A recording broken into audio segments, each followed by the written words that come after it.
Hello दोस्तों, आपका अपने YouTube चैनल बेस्ट एजुकेशन गुरु में हार्दिक स्वागत है। दोस्तों, अब तक से हमने संख्या और उसके विभिन्न प्रकार के बारे में पढ़ा था। आज हम पढ़ने वाले हैं एक्सरसाइज 1.1। तो चलिए दोस्तों शुरू करते हैं। दोस्तों, हमारा पहला क्वेश्चन है कि क्या शून्य एक परिमेय संख्या है और क्या इसे आप p/q के रूप में लिख सकते हैं, जहाँ p और q पूर्णांक है और q is not equal then 0। दोस्तों, मैंने पिछले क्लास में परिमेय संख्या के बारे में बताया था कि परिमेय संख्या ऐसी संख्या होती है जिसे हम p/q के रूप में लिख सकते हैं, जहाँ q 0 के बराबर नहीं होना चाहिए और p और q दोनों पूर्णांक होनी चाहिए। और ये भी दोस्तों मैंने बताया था कि 0 एक परिमेय संख्या है, रीज़न भी बताया था। दोस्तों, अगर आपने हमारे पिछले वीडियो नहीं देखे हैं तो डिस्क्रिप्शन में दिए हुए लिंक पर आप जाकर देख सकते हैं। दोस्तों, तो अभी मैंने कहा कि 0 भी हमारा एक क्या है, परिमेय संख्या है। क्यों है दोस्तों? क्योंकि शून्य को हम इसको 0/1 या 0/2 या 0/3 इत्यादि के रूप में लिख सकते हैं। क्यों लिख सकते हैं? क्योंकि अगर आप 0 से किसी संख्या को भाग देते हो दोस्तों तो वापस 0 ही आता है। तो ये हमारा क्या है, एक परिमेय संख्या है। और दोस्तों, हमारे परिमेय संख्या का रूल भी होता है कि परिमेय संख्या जो होता है, परिमेय संख्या वो p/q के फॉर्मेट में होता है। और दोस्तों, q 0 नहीं होना चाहिए। तो दोस्तों, यहाँ q कोई 0 नहीं है, p 0 हो सकता है क्योंकि पूर्णांक संख्या में 0 भी आता है, शून्य भी आता है। इसलिए दोस्तों, शून्य एक परिमेय संख्या है और इसे हम p/q के रूप में लिख सकते हैं। तो दोस्तों, हम लिखेंगे कि यहाँ शून्य एक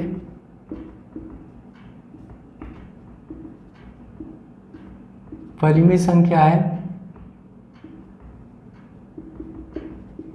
क्योंकि इसे p/q के रूप में लिखा जा सकता है। ठीक है दोस्तों, चलते हैं नेक्स्ट क्वेश्चन की ओर। यह हमारा फर्स्ट क्वेश्चन था।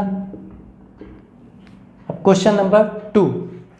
दोस्तों, हमारा दूसरा क्वेश्चन है 3 और 4 के बीच सपरिमेय संख्या ज्ञात करें। तो दोस्तों, इसके क्वेश्चन करने के लिए 2-3 विधि यूज़ कर सकते हैं। और एक बात ध्यान रखना दोस्तों कि कोई दो संख्याओं के बीच में हम अनंत परिमेय संख्या ज्ञात कर सकते हैं। तो दोस्तों, चलिए चलते हैं। हमारा पहला विधि है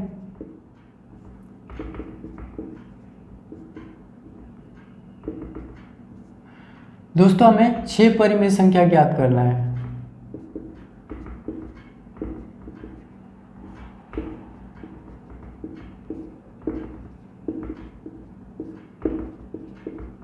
तो 6 परिमेय संख्या ज्ञात करने के लिए हम 6+1 यानी एक आपको ज़्यादा जोड़ना है। अगर 5 कहा जाए तो 5+1, 6 कहा जाए तो 6+1, यानी जितनी परिमेय संख्या ज्ञात करने के लिए कहा जाए उसमें +1 जोड़कर हम 6+1 यानी 7 को 3 और 4 के अंश और हर से गुणा करेंगे। तो दोस्तों, 3 7 से अगर हम डिवाइड करते हैं तो हम मल्टीप्लाई भी कर देंगे ताकि वैल्यू में कोई चेंजेस ना आए। तो ये दोस्तों हो गया हमारा 21/7। और दूसरी संख्या है 4, तो 4/7 मल्टीप्लाई 7, तो ये दोस्तों हो गया हमारा 28/7। समझ गए दोस्तों? हमें 3 और 4 के बीच में 6 परिमेय संख्या ज्ञात करनी थी। तो हमें क्या करना है कि 6 से एक अधिक 7 को लेकर और जो भी दो संख्याएं दी रही होंगी उनमें 7 से ऊपर मल्टीप्लाई करना है और 7 से डिवाइड भी करना है। तो हमारे पास 3 जो है 21/7 के इक्वल में आ गया और 4 जो है 28/7 के इक्वल आ गया। अब दोस्तों इन दोनों के मध्य यानी कि हम यहाँ पर 21/7 और 28/7 के बीच है।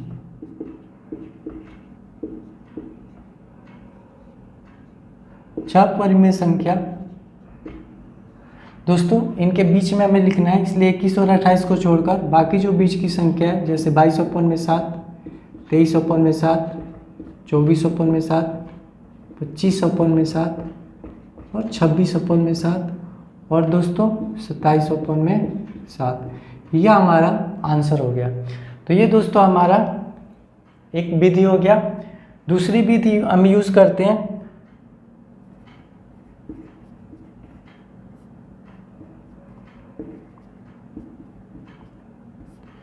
दोस्तों 3 और 4। जब आप एक लाइन नंबर बनाते हो तो 3 और 4 के बीच में आप 3.1, 3.2, 3.3 ऐसे भी लिख सकते हो। तो ये 3 और 4 के बीच में ही तो आता है। और परिमेय संख्या में हमने जाना ही है कि जो शांत दशमलव होता है या शांत आवृत्ति होता है दशमलव, वो परिमेय संख्या के अंदर में आते हैं। तो दोस्तों हम इसको 3 और 4 के बीच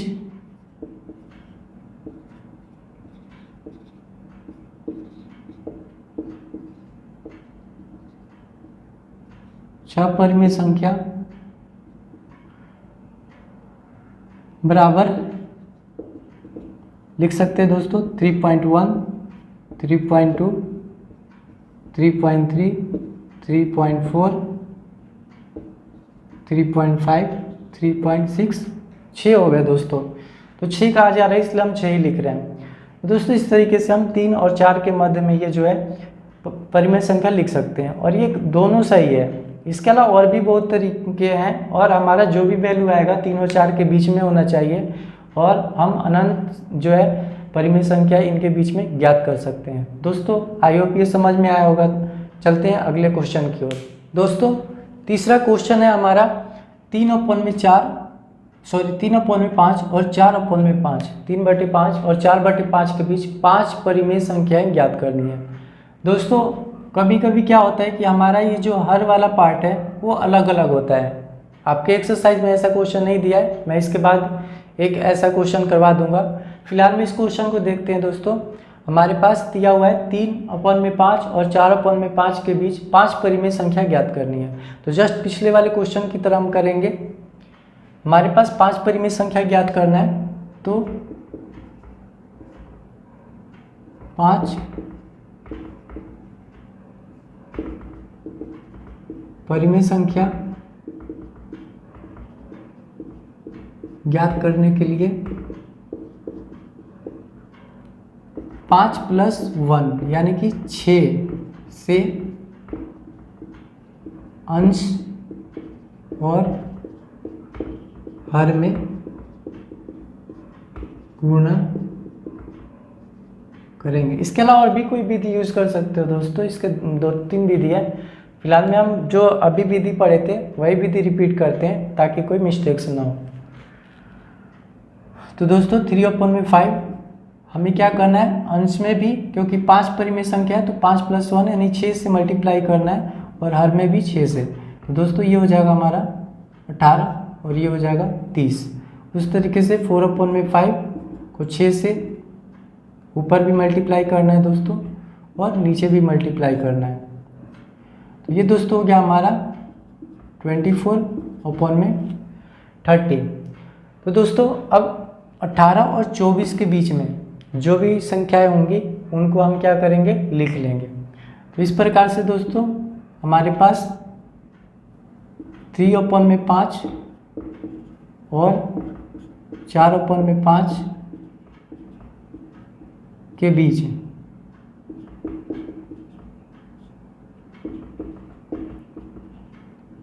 5 परिमेय संख्या बराबर। दोस्तों 18 के बाद क्या आता है, 19। 19/30, 20/30, 21/30, 22/30 और 23/30।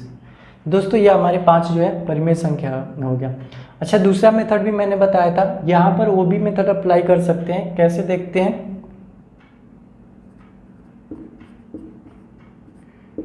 दूसरी विधि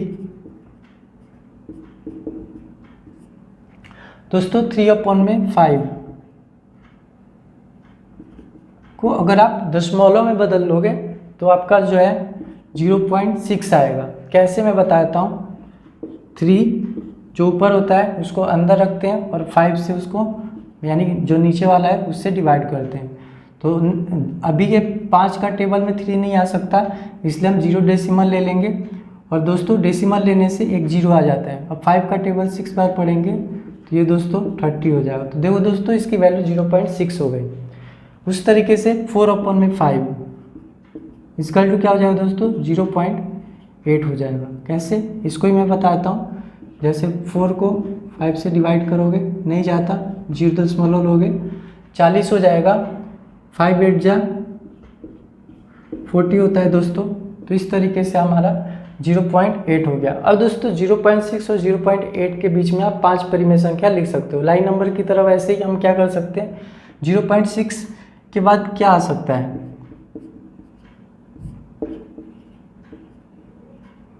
5 परिमेय संख्या। तो 0.6 के बाद हम लिख सकते हैं 0.61, 0.62,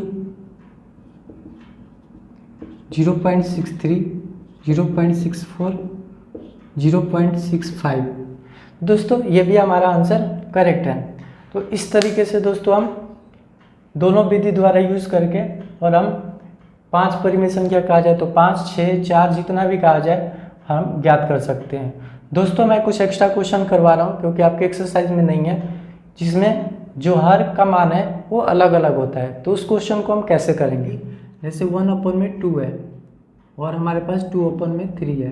तो इसका हर 2 है और इसका हर 3 है। तो इसके हर को इससे ऊपर नीचे मल्टीप्लाई करना है और इसके जो हर है इसको इससे ऊपर नीचे मल्टीप्लाई करना है।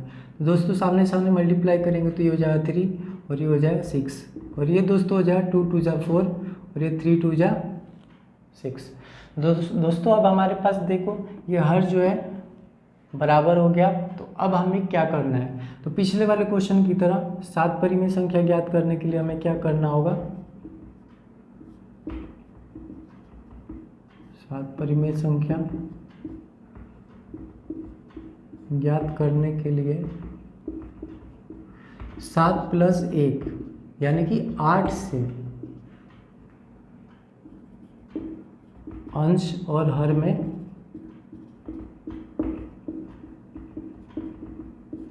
गुणा करना है, गुणा करने पर। तो दोस्तों देखते हैं गुणा करके क्या होता है। तो 3/6 में भी हमें 8 से मल्टीप्लाई करना है। तो ये हो गया दोस्तों 8 3 24 और 8 6 48। उसके बाद दोस्तों 4/6 है, इसको भी 8 से ऊपर नीचे मल्टीप्लाई करेंगे तो 8 6 के 32 हो जाता है दोस्तों और 8 6 हो जाता है 48। अब दोस्तों इन दोनों संख्याओं के बीच में हमें 7 परिमेय संख्या लिखना है। तो 24 के बाद दोस्तों क्या आता है 25/48, 26/48, 27/48, 28/48, 29/48, 30/48 और लास्ट हमारा है दोस्तों 31/48। तो इस प्रकार से अगर हर अलग अलग हो तो हमें इतना प्रोसेस करने के बाद में जो पिछला मेथड जो मैंने बताया वो यूज़ करना है, तो आपके इजीली ये क्वेश्चन हो जाएगा। और बाकी इसमें दोस्तों कुछ एक्स्ट्रा नहीं है, बस यही एक्स्ट्रा पार्ट है।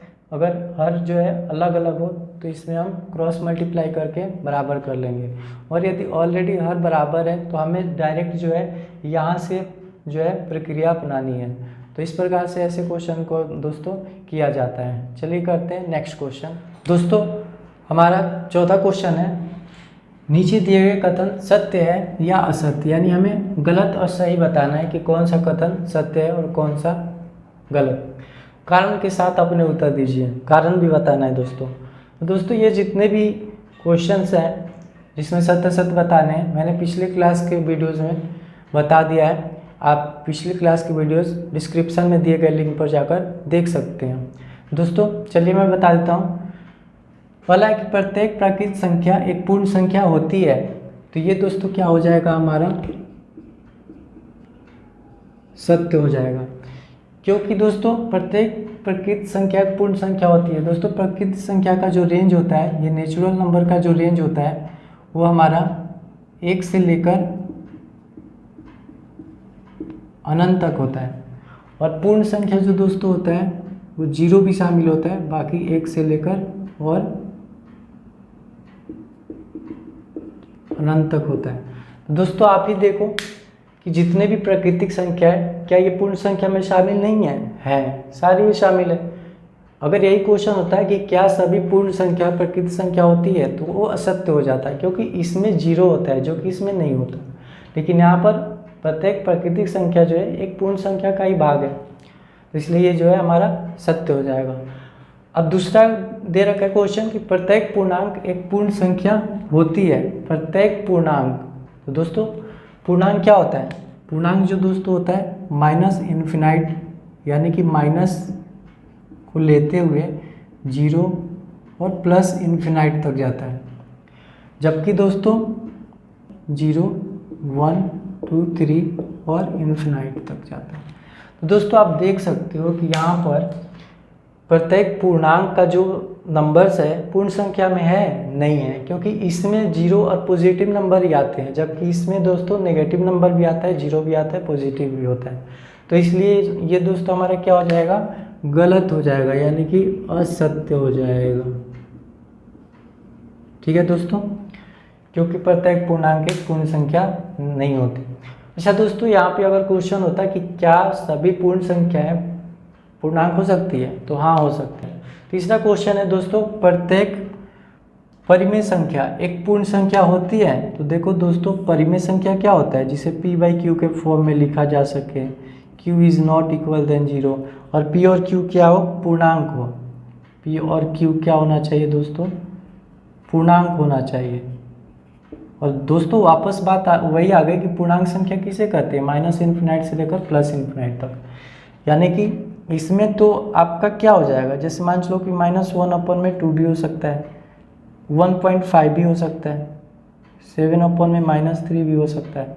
तो ये दोस्तों परिमेय संख्या कहलाएगा। बट पूर्ण संख्या में क्या होगा, एक पूर्ण नंबर होगा, जैसे 0 हो गया, 1 हो गया, 2 हो गया, 3 हो गया, 15 हो गया, इन्फिनाइट तक। तो दोस्तों जो भी परिमेय संख्या है वो पूर्ण संख्या का भाग नहीं होता, जबकि सारे पूर्ण संख्या एक परिमेय संख्या का भाग हो सकता है। परिमेय संख्या में आप दोस्तों इसमें शामिल कर सकते हो, 0 भी एक परिमेय संख्या है, 1, 5 जो भी है संख्या ये जो है परिमेय संख्या है, क्योंकि इन्हें p/q के रूप में हम लिख सकते हैं, और q 0 भी नहीं है। तो दोस्तों जितनी भी परिमेय संख्या है उसमें से कुछ भाग जो है पूर्ण संख्या का होता है, सभी जो परिमेय संख्या होते हैं वो पूर्ण संख्या नहीं होती, जबकि सभी पूर्ण संख्या परिमेय संख्या के भाग होते हैं। तो ये भी हमारा दोस्तों क्या हो गया, असत्य। यही अगर क्वेश्चन होता है दोस्तों ठीक इसका उल्टा कि क्या सभी पूर्ण संख्याएं परिमेय संख्या होती हैं, तो यहाँ पर दोस्तों हो जाता है सत्य। लेकिन क्वेश्चन हमारा है कि क्या प्रत्येक परिमेय संख्या एक पूर्ण संख्या होती है, तो ये गलत हो गया दोस्तों। तो दोस्तों ये था हमारा आज का वीडियो 1.1 आज हमने पढ़ा। नेक्स्ट क्लास में हम पढ़ेंगे 1.2। दोस्तों वीडियो देखने के लिए बहुत बहुत धन्यवाद। दोस्तों अगर आपने पिछले वीडियो नहीं देखा होगा, उसमें जो भी नंबर्स और उसके विभिन्न संख्याओं के प्रकार हैं, तो दोस्तों ज़रूर पिछले वाली वीडियो देखना। तब तक के लिए जय हिंद दोस्तों।